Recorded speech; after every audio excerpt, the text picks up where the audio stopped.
es una parte fundamental para que éste se cree. Se toma también en cuenta la exterioridad de los actos que realizan las personas para utilizar la norma en el derecho.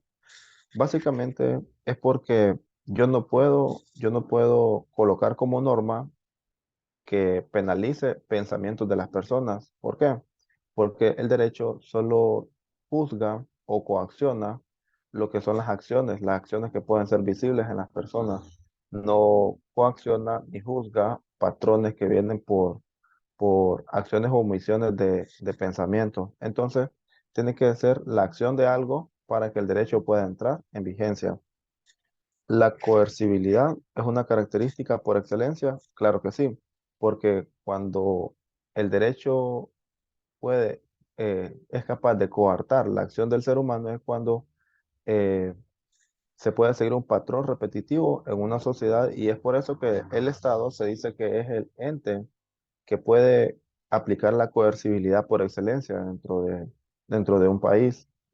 ¿Por qué? Porque si el Estado dice que esto no se debe hacer, pues entonces la mayoría de las personas no lo van a realizar. ¿Por qué? Porque el Estado tiene un poder coercitivo sobre toda la población. Bajo esta teoría general se toma en cuenta el sistema jurídico, ya que tiene etapas o niveles que deben ser abordados y no se pueden saltar u omitir. Esto básicamente viene a hablar en derecho, tanto filosófico como derecho procedimental, viene a hablar de lo que es el debido proceso.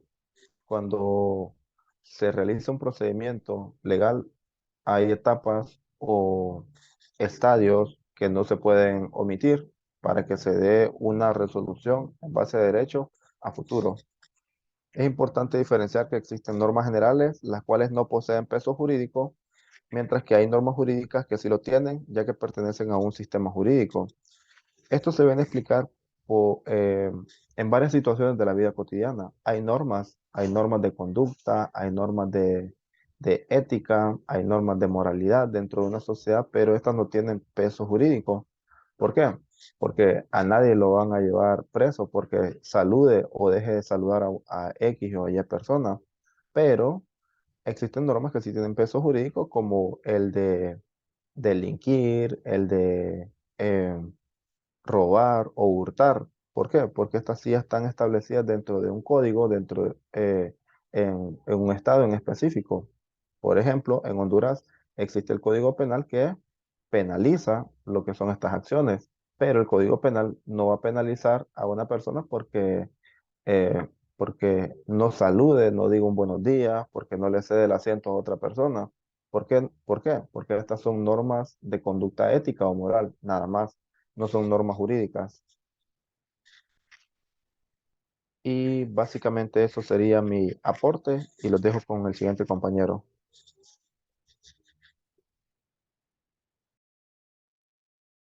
Buenas noches, compañeras y abogada. Mi nombre es Diana Mondragón y yo voy a hablar un poco cómo está constituida la semática. Podemos decir que son las normas que son reglas que establecen con los propósitos de regular el comportamiento para mantener un orden determinado y son articuladas para establecer la base de un comportamiento aceptado dentro de una sociedad u organización. Igual las normas pueden aplicarse en distintos ámbitos de la vida y se espera que sean aceptadas por todos. Y existen diferentes tipos de normas. Compañera, si gusta, de la siguiente, por favor. Existen diferentes tipos y varían según el ámbito el cual se aplica. Digamos, podemos ver que en las normas religiosas, esta aplica en las iglesias, que hay varias religiones, ¿verdad? Igual tenemos las normas jurídicas, que estas son las que están establecidas en las leyes que tenemos acá en Honduras, igual tratados internacionales, que Honduras también forma parte y está siendo regulada, ¿verdad?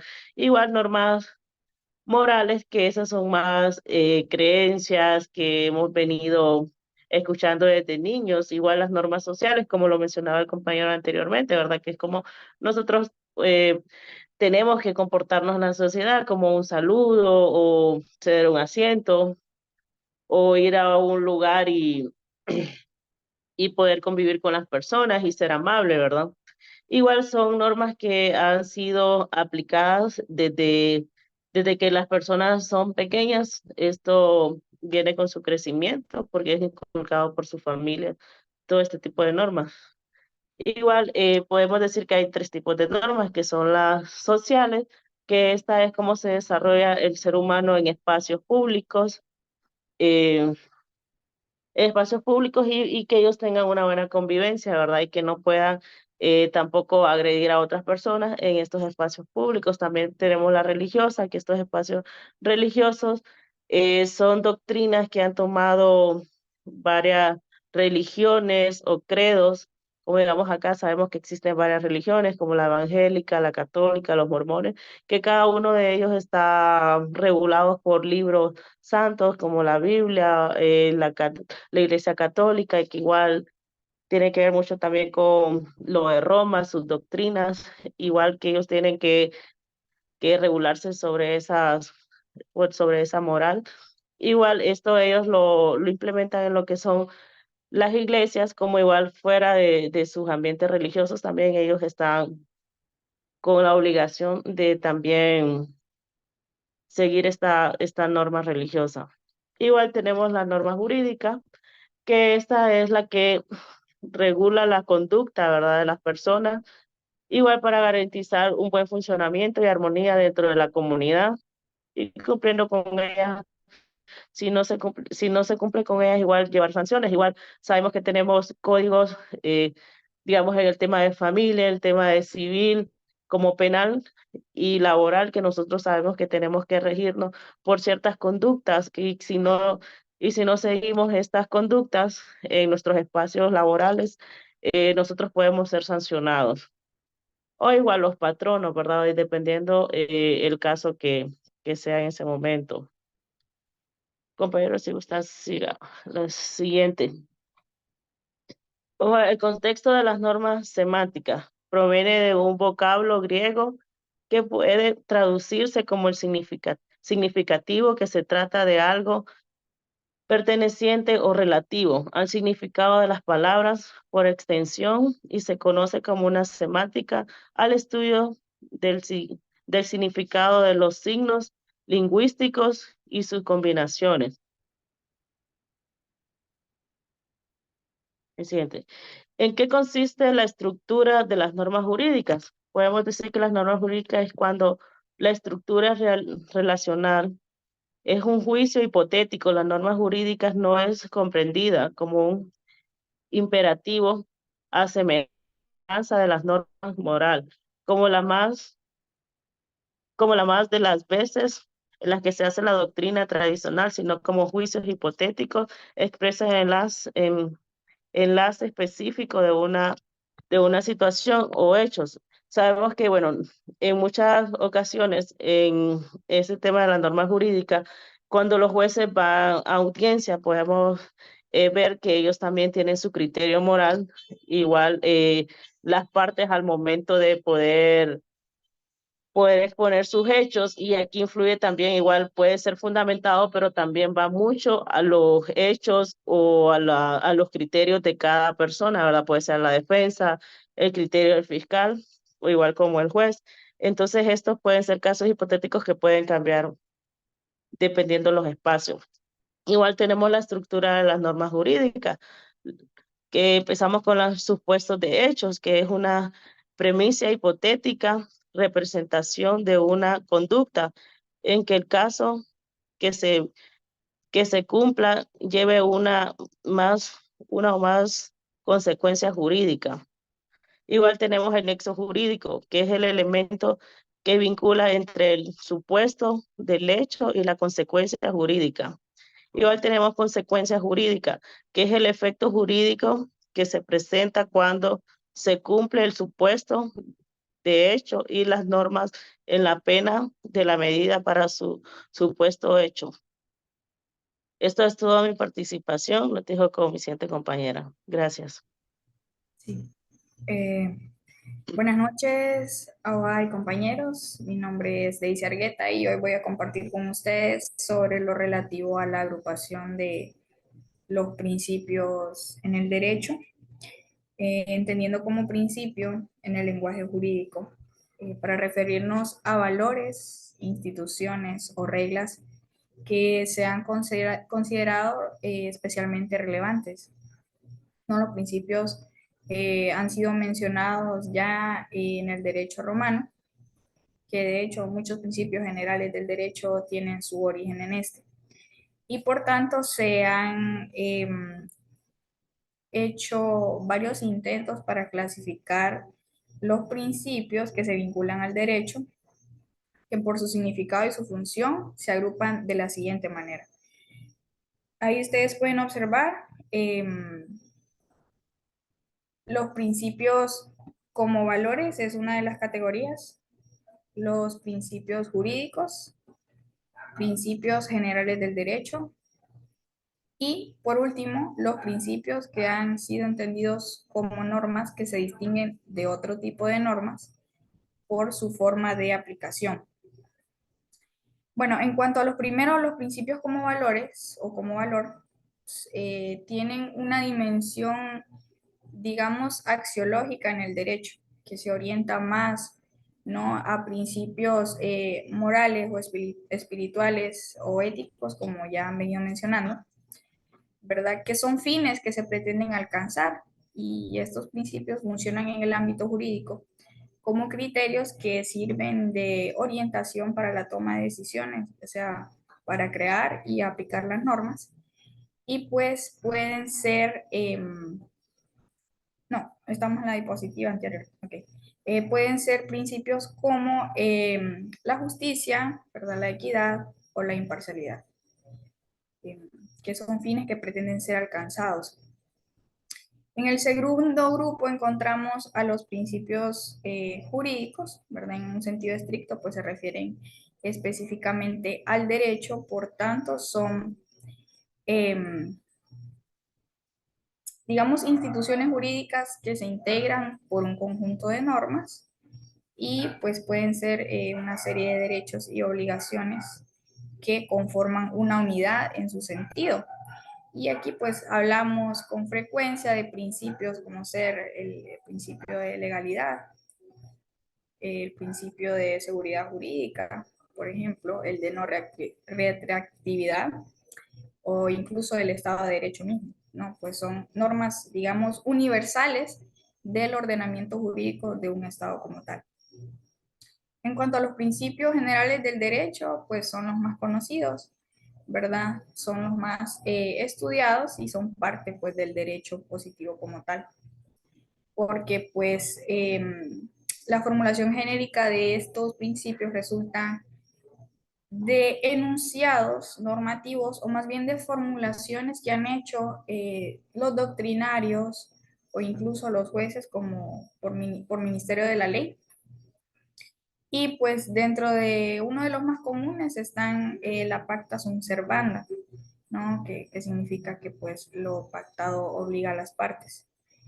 Y por último, pero no menos importante, en cuanto a los principios que son entendidos como normas que se distinguen de otro tipo de normas por su forma de aplicación, pues podríamos mencionar el principio de no renunciabilidad que existe en el derecho laboral, que incluso protege al empleado aún de la voluntad del mismo, ¿no? Y es un principio que pues existe exclusivamente en el derecho laboral.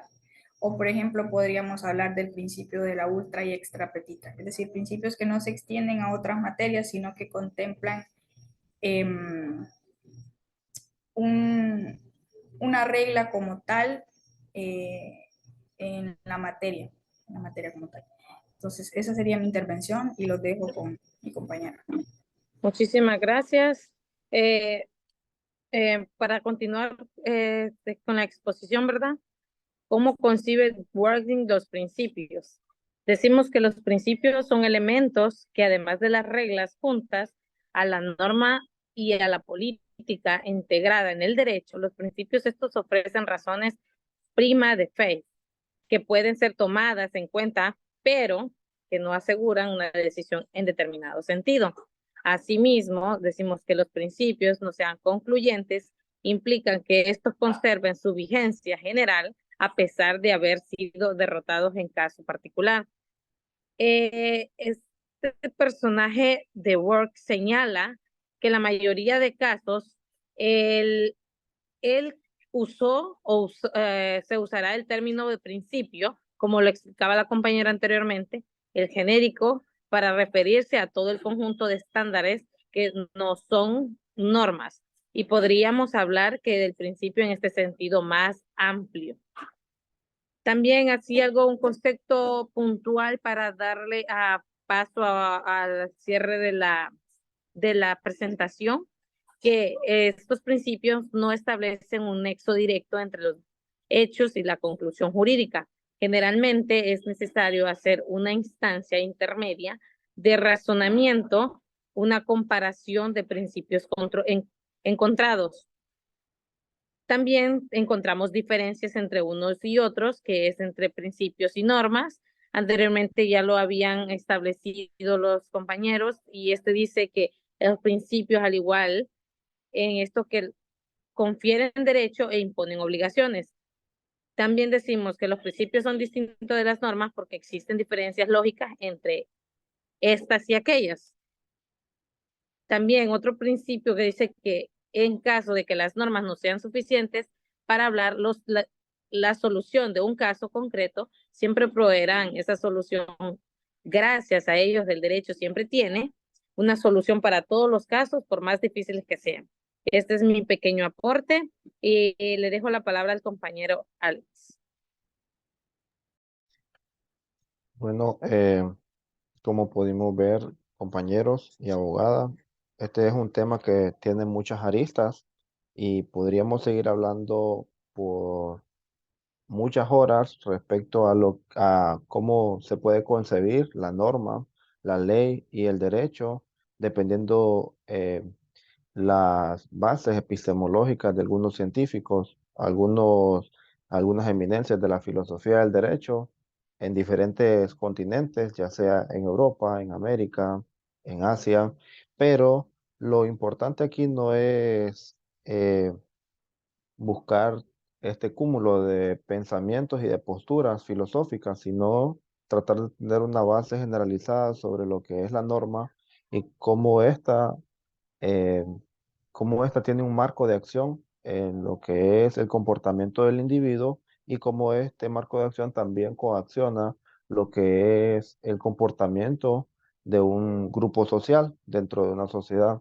Entonces, eso sería básicamente que fue un trabajo que nos permitió alcanzar conocimientos muy relevantes, que nos permitió afianzar algunas posturas que ya tal vez manejábamos a grosso modo, pero encontramos el objetivo del trabajo y esto ha sido básicamente nuestra presentación, abogada, compañeros. Ha sido un placer. Gracias y buenas noches, compañero.